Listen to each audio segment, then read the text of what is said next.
তে কারো পরোয়া করে না। জাঙ্কুক টেবিল হয়েছে তো কি হয়েছে, তার যদি কিছু অপছন্দ হয় সে প্রতিবাদ করবে। জাঙ্কুক তো প্রমিস করেছে যে সে জংসুকের মতো হবে না। জাঙ্কুককে সেই প্রমিস রাখতে হবে। কেউ তাকে পছন্দ করে না ভালোই হয়েছে, তে তাদের সাথে মিশতে চায় না। রুম থেকে বেরিয়ে এসে তে দেখতে পেল যে লাউঞ্জে কেউ নেই। যেহেতু এখন বেশ সকাল, তাই হয়তো সবাই এখনো ঘুমিয়ে আছে। তে চুপচাপ বাগানের দিকে হেঁটে যায়। আকাশটা আজ মেঘে ঢাকা। পূর্ব দিগন্তে সূর্যের উষ্ণতাকে আড়াল করে রেখেছে, কিন্তু এটাই তের পছন্দের আবহাওয়া, মেঘলার ঠান্ডা আবহাওয়া। বাগানটি দেখতে ভীষণ সুন্দর ছিল। ওই দিন রাত্রে এই বাগানটা দিয়ে ম্যানশনে প্রবেশ করেছে, কিন্তু রাত হওয়াতে ভালোভাবে দেখতে পারেনি। চারপাশে ফুলের গন্ধ মোমো করছে। মুহূর্তে এদের মনটা শীতল হয়ে যায়। বাগানটির ঠিক শেষ প্রান্তে একটা খোলা মাঠ আছে। এটাই হয়তো ট্রেনিং এরিয়া, কিন্তু এত সকালে যে এখানে কেউ থাকবে তে তা আশা করেনি। এই মাফিয়া ম্যানশনে দুটো মেয়ে আছে, একটার মধ্যে জিমিন। তে প্রথম দেখায় চিনে ফেলেছে যে এটা আসলে জিমিন। খোলা মাঠে নিজের মুভগুলো প্র্যাকটিস করছিল সে। কারো একজনের পায়ের শব্দে জিমিন থেমে যায়। ঘাড় ঘুরিয়ে পেছনে তাকাতে দেখতে পায় যে তে তার দিকে তাকিয়ে দাঁড়িয়ে আছে। জিমিন ভারী নিঃশ্বাস ফেলছিল, বিন্দু বিন্দু ঘাম জমেছে তার কপালে।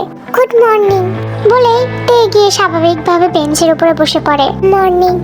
জিমিন পাশে রাখা একটা বোতল নিয়ে ঠকঠক করে কিছুটা পানি পান করে অতঃপর তের দিকে তাকায়।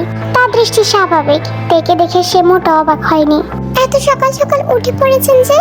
সব সময় উঠে না, তবে আজ ঘুম ভেঙে গেছে আর ঘুম হয়নি, তাই আর কি। তুমি তুমি এত সকাল উঠে পড়েছো যে? তাড়াতাড়ি ঘুমিয়েছিলাম তাই তাড়াতাড়ি উঠে গেছি। জিমিন তাদের মধ্যে কিছুটা দূরত্ব বজায় রেখে সেম বেঞ্চে বসে। তে তার দিকে ঘুম জড়ানো দৃষ্টি নিয়ে তাকিয়ে আছে। জিমিন মাথা নাড়িয়ে আর কিছু বলবে কিনা ভাবছিল, আর তেও ঘাড় ঘুরিয়ে সামনের ফুলগুলোর দিকে তাকায়। সবাই কি এই জায়গায় প্র্যাকটিস করে? হ্যাঁ, আমি এখনো পুরো জায়গাটাই দেখিনি। জাঙ্কুক বলেছিল আমাকে ঘুরিয়ে দেখাবে। হ্যাঁ, তুমি এখানে থেকে করবেটা কি? তোমার কি এখানে থাকতে বোরিং লাগবে না? ভিন্ন উপায়ে আমাকে তাড়ানোর পায়তারা করছেন, তাই না? জিমিন সামান্য হেসে মাথা ঝাঁকায়। যতদিন এখানে থাকবো ততদিন নিউবিদেরকে ট্রেনিং দিব আর কি। জিমিন তের কথা শুনে ভ্রু কুঁচকে ফেলে। এই মেয়ে আবার ট্রেনিংও দিতে জানে নাকি? আচ্ছা, কি ট্রেনিং দিবে? কিভাবে সঠিকভাবে একটা ছোরা ইউজ করতে হয় ওইটা আর কি। তাহলে তো ভালোই হলো, তুমি তো ওই কাজে এক্সপার্ট। আমি তো ভেবেছিলাম তুমি শুধু এখানে এন্টারটেইন করতে এসেছো। এন্টারটেইন বলতে কি বুঝালেন? আমি তো বুঝিনি। আবার বলেন। মানে তুমি তো জানোই তোমাকে এখানে কি জন্য নিয়ে এসেছে। আমি ভেবেছিলাম তোমার কাজই ওইটা, আর কিছু না। যাই হোক, তুমি ওই কাজে ব্যস্ত থাকবে, বোর হবে না। তে বেশ কিছুক্ষণ জিমিনের দিকে চোখ ছোট ছোট করে তাকিয়ে থাকে, অতঃপর একটা তাচ্ছিল্যের হাসি দেয়। আমি ক্লাবে একজন ডান্সার ছিলাম, স্ট্রিপার বা বেশ্যা ছিলাম না। হ্যাঁ, এটা ঠিক যে আমি মানুষকে এন্টারটেইন করতাম, কিন্তু কখনো কাউকে আমার শরীরে স্পর্শ করতে দিইনি। তাই এন্টারটেইনমেন্ট সম্পর্কে আপনার ধারণা যাই হোক না কেন সেটা ভুল। জিমিন তৎক্ষণাৎ তের কথায় প্রতিক্রিয়া জানায়। ভ্রু কুঁচকে তের দিকে তাকিয়ে মাথা নাড়ে। আমি ওইরকম কিছু বোঝাতে চাইনি। বাদ দেন, আমি কোনো অজুহাত শুনতে চাই না বলেই তে সঙ্গে সঙ্গে উঠে দাঁড়ায়। জিমিনকে আর কোনো কথা বলার সুযোগ না দিয়ে তে বাড়ির ভিতরে চলে যায়। কিছু কিছু মানুষের এই সত্যটা না জেনে তার সম্পর্কে ভুলভাল অনুমান করে ফেলাটাতে ভীষণ অপছন্দ করে, কিন্তু সারা জীবন তো এটাই হয়ে আসছে, নতুন আর কি। জাঙ্কুক যখন মেন হলে প্রবেশ করে তে তখন রান্নাঘরের কাউন্টারের পাশে টুলে বসে জিনের সাথে কথা বলছিল। জিমিন, ইয়ুঙ্গি আর ইউনু ডাইনিং টেবিলে বসে নাস্তা করছিল। হঠাৎই সবার কণ্ঠে গুড মর্নিং শুনে তে ঘাড় ঘুরিয়ে পেছনে তাকায়। জাঙ্কুক মাত্র হলে প্রবেশ করেছে, তার চোখ তের উপরে নিবদ্ধ। মুহূর্তের মধ্যে তের দৃষ্টিও জাঙ্কুকের উপরে স্থির হয়ে যায়। জাঙ্কুক আর রান্নাঘরের দিকে এগোয় না, হলে গিয়ে সবার সাথে সোফায় বসে পড়ে, কিন্তু তার চোখ তখনও তের উপর। বেশ কিছুক্ষণ একে অপরের দিকে তাকিয়ে থাকার পর তে হঠাৎই চোখ সরিয়ে নেয়। তে ফের ঘাড় ঘুরিয়ে জিনের দিকে তাকাতেই ভ্রু কুঁচকে ফেলে সে। জিনের মুখটা সম্পূর্ণ গম্ভীর হয়ে গেছে, আগের মতো আর হাসি নেই তার মুখে। তার অঙ্গভঙ্গি দেখেই বোঝা যাচ্ছিল যে সে নার্ভাস। পেছন থেকে কারো গভীর কণ্ঠস্বর ভেসে আসে। তা এক মুহূর্তের জন্য পেছনে তাকিয়ে দেখতে পায় যে নামজনে এসেছে। নামজনের উপর থেকে চোখ সরিয়ে এতে বিস্মিত হয়। জিনের মুখ কেমন যেন নরম হয়ে গেছে। একটা স্মিত হাসি ফুটে ওঠে তার ঠোঁটে, তারপর দ্রুত আবার নিজেকে সামলে নেয় সে। নামজন কিচেনে এসে নিশ্চুপতে এর দিকে এক ঝলক ফেলে একটা হাসি ফোয়ার দেয়, আর তেও তার প্রত্যুত্তরে হাসে।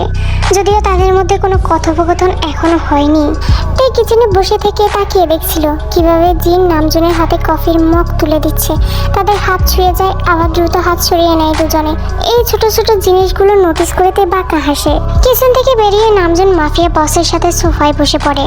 জিন নাস্তার ট্রে নিয়ে সোফার দিকে যাচ্ছিল, তখনই তে বলে ওঠে, আমি নিয়ে যাচ্ছি। জিন কিছুটা স্তব্ধ করছিল, সে তেকে না বলতেই যাচ্ছিল, কিন্তু তে তাকে কোনো কথা বলার সুযোগ না দিয়ে তার হাত থেকে ট্রেটা নিয়ে জাংকুকের কাছে চলে যায়।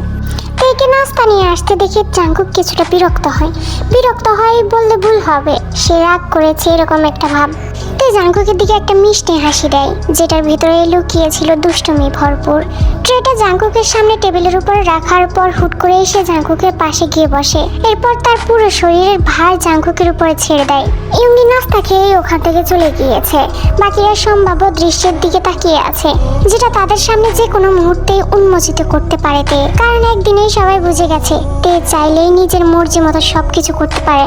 তুমি কেন আনলে? তে জাংকুকের প্রশ্নে শুধু কাজ ছাগায়, অতঃপর মগটা ধরে জাংকুকের দিকে বাড়িয়ে দেয়। মাফিয়া বস সামান্য বিরক্তি নিয়ে তের দিকে তাকিয়ে আছে, কিন্তু তবুও তের বাড়িয়ে দেওয়া মগটা হাতে নেয় সে। কাজটা ওর, ও কাজের লোক, তুমি নও।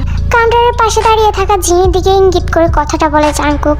জিন তখন মাথা নিচু করে দাঁড়িয়ে আছে। নামজন এক মুহূর্তের জন্য চোখ বন্ধ করে দীর্ঘশ্বাস ফেলে। আমি নিজে একজন ওয়ার্কার, কিন্তু কথা সেটা না। কথা হচ্ছে আমি নিজেই কেন এই ট্রেটা এখানে আনলাম। এটা তো কোনো ব্যাপারই না। আমি ভেবেছি আমি আপনাকে সার্ভ করলে আপনি খুশি হবেন। You are not a fucking maid here. ওর কাজ সার্ভ করা, ওটা ওকেই করতে দাও। জাংকুকের কথা বলার ধরনটা তের পছন্দ হয় না। আমিও সার্ভ করেছি, ডান্স করাটা একটা সার্ভ, মিস্টার জিয়ন। জাংকুক নিজের হাতে থাকা মগটা শক্ত করে চেপে ধরে। তেকে সামলানো অতটাও সহজ না, মেয়েটা ভীষণ জেদি। আমি শুধু বলতে চাইছি যে ওর কাজটা ওকে করতে দাও। তুমি তো ওর মতো নাও, আর আমি চাই না তুমি অন্য কাউকে সার্ভ করো। বৈষম্য করছেন তাই না জিয়ন? আচ্ছা, আপনার যদি সবার সামনে সার্ভ করাটা পছন্দ না হয়, তাহলে বলুন কোথায় ডান্স করব? ওইটাই তো আমার কাছে, তাই না?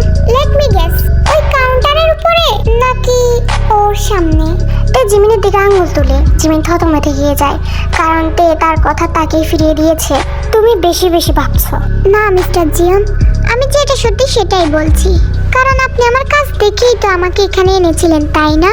তে জাংকুকের হাত থেকে কফির মগটা কেড়ে নেয়। সামান্য কফি জাংকুকের হাতে ছিটকে পড়ে, কিন্তু তের এতে কিছু যায় আসে না। কিছু মানুষ দুর্বল বলে তাদের কাজকে তুচ্ছ জ্ঞান করার কোনো অধিকার নেই আপনার। তে মগটা আবার ট্রেতে রেখে দিয়ে ট্রেনই ওখান থেকে চলে যায়। সোজা কিচেনে এসে ট্রেটা কাউন্টারের উপরে রেখে জিনকে উদ্দেশ্য করে বলে, আপনি গিয়ে দিয়ে আসুন। জিন ট্রেটা হাতে নিয়ে জাংকুকের দিকে এগিয়ে যায়। সে মনে মনে ভাবে যে ঝামেলাটা এখানেই মিটে যাবে হয়তো। তে কিচেন থেকে বেরিয়ে যাচ্ছিল, এমন সময় সে থালা বাসন আর কাঁচ ভাঙার শব্দ শুনতে পায়। কয়েক পা পিছিয়ে উকি দিতে দেখতে পায় যে মেঝেতে উল্টানো নাস্তার ট্রেটা পড়ে আছে। জিন ভয়ে এক পাশে গুটিসুটি মেরে দাঁড়িয়েছিল। জাংকুক হন হন করে হলরুম থেকে বেরিয়ে যাচ্ছে। তুই কেন জানি না জাংকুকের উপর প্রচন্ড রাগ হচ্ছিল। জাংকুক যে কাজের লোককে এতটা খারাপ আর নিচু চোখে দেখে, এটা তার কাছে মোটেও ভালো লাগেনি। জিন যে তাদের জন্য ভালো রান্না করে, এতেই তো তাদের কৃতজ্ঞ থাকা উচিত। তাই জাংকুককে রাগানো উচিত নয়। কে জানে কখন লোকটা কি করে বসবে। জংসুকের মতো হবে না এমনটা প্রমিস করেও যদি ওই রকমই হয়ে যায়। কিন্তু জাংকুক শুধু নাস্তা সার্ভ করার জন্য এতটা যে রেগে যাবে তে ভাবতে পারেনি। তাই কেন জানি মনে হচ্ছে যে জিন জাংকুককে প্রচুর ভয় পায়, অন্যরা তো ভয় পায় না। জাংকুক পাঞ্চিং ব্যাগে একের পর এক নিজের সর্বশক্তি দিয়ে পাঞ্চ করেই যাচ্ছে। টানা কয়েক ঘন্টা যাবৎ প্র্যাকটিস করে চলেছে সে। তার শরীর থেকে দরদর করে ঘাম ঝরছে, শ্বাস প্রশ্বাস দ্রুত ও ভারী হয়ে উঠেছে। তার হাতের গিঁটগুলো ব্যথা করছে, কিন্তু সে থামে না। তার সমস্ত রাগ পাঞ্চিং ব্যাগের উপর ছেড়ে দেয়। এর আগে কোনোদিন সে কারো কথায় বা ব্যবহারে এমন প্রতিক্রিয়া দেখায়নি। যেমনটা আগেই বলেছিলাম, জাংকুকের মধ্যে সবচেয়ে কঠিন পরিস্থিতিতেও নিজেকে নিয়ন্ত্রণে রাখার এক অসীম প্রবণতা রয়েছে। জীবনে সে শত শত মানুষের মুখোমুখি হয়েছে। যারাই তাকে রাগানোর চেষ্টা করেছিল, তাদের জন্য একটি বুলেটই যথেষ্ট ছিল। যাদেরকে সে জানে মার্ডার করতে পারতো না, তাদের কথা সে ভুলে যেত। তবে আজ জাংকুক নিজের কানে নিজেই হতবাক। কিভাবে সে হুট করে রেগে গেল? যদি আগে যে লোকগুলো জাংকুককে উস্কে দেওয়ার চেষ্টা করেছিল, তারা কেউই কিম তেয়ং ছিল না। কিম তেয়ং অন্যরকম। তাই যেভাবে জিনকে ডিফেন্ড করছিল, এটা জাংকুকের মোটেও পছন্দ হয়নি। সবার সামনে তে জিনের জন্যই তার মুখে মুখে তর্ক করছিল, এই কারণেই জাংকুক রেগে গিয়েছে। এর আগে কারো এত সাহস হয়নি জাংকুকের মুখে মুখে তর্ক করার। জাংকুক খুব ভালো করে একে চিনে, মেয়েটা যা মুখে আসে তাই বলে দেয়, কাউকে ভয় পায় না। মেয়েটার এই আচরণ হয়তো কখনোই বদলাবে না, হয়তো জাংকুককে মেনে নিতেই হবে, জাংকুককে মেনে নিতেই হবে, কারণ সে তেকে অন্যদের মতো চুপ করাতে পারবে না, তাকে অসম্মান করতে পারবে না।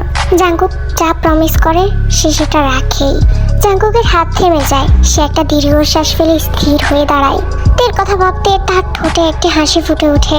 মেয়েটা সম্ভবত দেশের সবচেয়ে ভয়ঙ্কর মাফিয়া বসের সাথে তর্ক করতে গিয়ে জোরে চড় মারতে পিছু পা হবে না। দেখা গেল জাংকুক তে জুতো পরে না দেখে তাকে নিয়ে টিটকারি করার সময় তে ঠাস করে তাকে একটা চড় মেরে দিল বা কফি ছিটকে মারলো। জাংকুক মাথা নেড়ে নিজের ভাবনাগুলো ঝেড়ে ফেলে দেয়। তুমি এখানে কি করছো? হাতে মুকুট নিয়ে চুপ করে নিশ্চিন্তে তে বাগানের নরম ঘাসের উপরে বসেছিল। হঠাৎই পেছন থেকে সে পুরুষালী কণ্ঠ শুনে চমকে উঠে পেছনে তাকায়। তার পেছনে জাংকুক দাঁড়িয়ে আছে, সুঠাম দীর্ঘ দেহ, কালো একটা প্যান্ট আর শার্ট পরে আছে, চুলগুলো এখনো আর্দ্র, দেখে মনে হচ্ছে এক্ষুনি শাওয়ার নিয়ে এসেছে। শার্টের উপরে দুটো বোতাম খোলা, দেখতে অসম্ভব সুন্দর লাগছে। তে জাংকুককে যতই ঘৃণা করুক না কেন, তার চোখে জাংকুক সবসময় সুদর্শন একজন পুরুষ। তে ভাবে তাদের এমনভাবে দেখা না হলেও পারত, জাংকুক মাফিয়া বস না হলেও পারত। জাংকুক মাফিয়া বস না হলে তে ইতিমধ্যেই তার প্রেমে হাবুডুবু খেত। তে চোখ সরিয়ে উঠে দাঁড়ায়, এমনভাবে তাকিয়ে থাকাটা ভালো দেখাচ্ছে না। ও সরি, বাগানে বসতে কি আপনার পারমিশন লাগবে নাকি? না, লাগবে না। আমি বলতে চাইছিলাম যে তুমি কি হাউস ট্যুরে যাবে আমার সাথে? হ্যাঁ যাব, তবে একটা সত্য আছে। যদি আমার সত্যতে আপনি হ্যাঁ বলেন, তাহলে আপনি কিছুক্ষণ আগে যে অ্যাটিটিউডটা আমাকে দেখিয়েছেন সেটা আমি ভুলে যাব। কোন অ্যাটিটিউডের কথা বলছো তুমি? আমার তো মনে নেই, আর আমি কোনো অ্যাটিটিউডের জন্য তোমার কাছে ক্ষমাও চাইনি। আমি উত্তর দেওয়ার প্রয়োজন বোধ করছি না, কারণ আমি এখন আপনার সাথে পায়ে পা মিলিয়ে ঝগড়া করতে চাই না। শুধু আপনি আমার এই ছোট্ট শর্তটাতে হ্যাঁ বলেন, আমি রাজি হয়ে যাব। কি সেটা? তে জাংকুকের দিকে এক পায়ে গিয়ে আসে। এটা পড়ুন। তে তার সদ্য বানানো ফুলের মুকুটটা জাংকুকের দিকে এগিয়ে দিতেই জাংকুক ভ্রু কুঁচকে ফেলে। You are funny. I know, thanks. এখন এটা পড়ুন। তে ঠোঁটে সেই চিরপরিচিত দুষ্টুমি ভরা হাসি। তোমার কি মাথা খারাপ হয়ে গেছে? আমি এটা পড়বো না।